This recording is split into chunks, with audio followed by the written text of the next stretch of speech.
Баршаңызға сәлем достар. Бүгін менің каналымда осындай өте керемет, жұп-жұмсақ, іші қуыс болып пісетін, қонақтарыңызды таң қалдыратын және де балаларыңыз сүйсініп жейтін бауырсақтың рецептімен бөлісетін боламын. Егер де сіздердің де бауырсақтарыңыз дәл менікіндей шықпаса, онда менімен бірге видеоны соңына дейін тамашалаңыздар.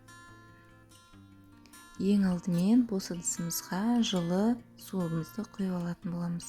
Одан кейін жылы сүтімізді үстіне құятын боламыз. Оның үстіне дрожжымызды саламыз. Жақсылап араластырып жібереміз. Оның үстіне қантымызды саламыз.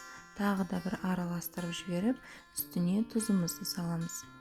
Барлығын жақсылап араластырамыз. Одан кейін сұйық майымызды құямыз. Араластырып аламыз барлығын жақсылап. Дайын болған қоспамыздың үстіне ұнымызды жаймендеп сала отырып, араластырып отырып жұмсақ қамыр илейміз.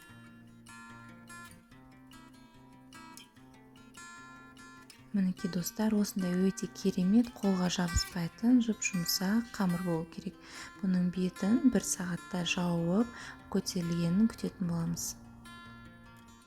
Мінекей достар, бауырсақтарыңызды жылы жерге қойсаңыздар, осылай менікі сияқты тез көтерілетін болады.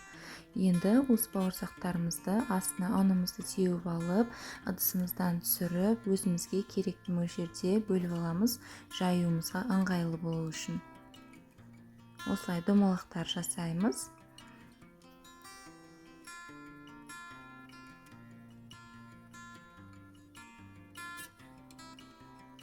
Жайған кезде қыздар, егерде бауырсақтарыңыздың арасы менікіндей жұп-жұқа және де арасы қуыс болу үшін кішкене бауырсақтарыңызды жұқа етіп жайыңыздар. Одан кейін жайылған қамырымызды осылай формамыздың көмегімен немесе стакандарымыздың көмегімен бөліп аламыз. Және де бөлме температурасында тағы да 15 минуттай бос жерімізге немесе бос осындай листтерімізге барлығын бір қатарынан жайып 15 минуттай демалдырып көтерілгенін күтетін боламыз. Осылайынан демалдырып кішкене көтерілгеннен кейін барып пісірген кезде бауырсақтарымыз керемет болып үрленіп пісетін болады. Мінекей достар, менің бауырсақтарым пісуге дайын. Дайын бауырсақтарымызды қызып тұрған майымызда осылайынан екі жағын аударып, қызартып, жай оттың көмегімен пісіріп алатын боламыз.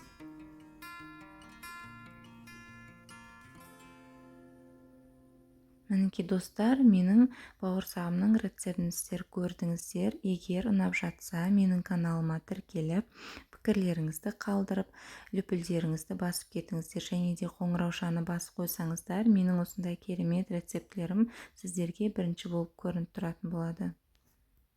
Ал мен сіздермен келесі осындай керемет рецепттермен кездескенше қоштасамын. Сау болыңыздар.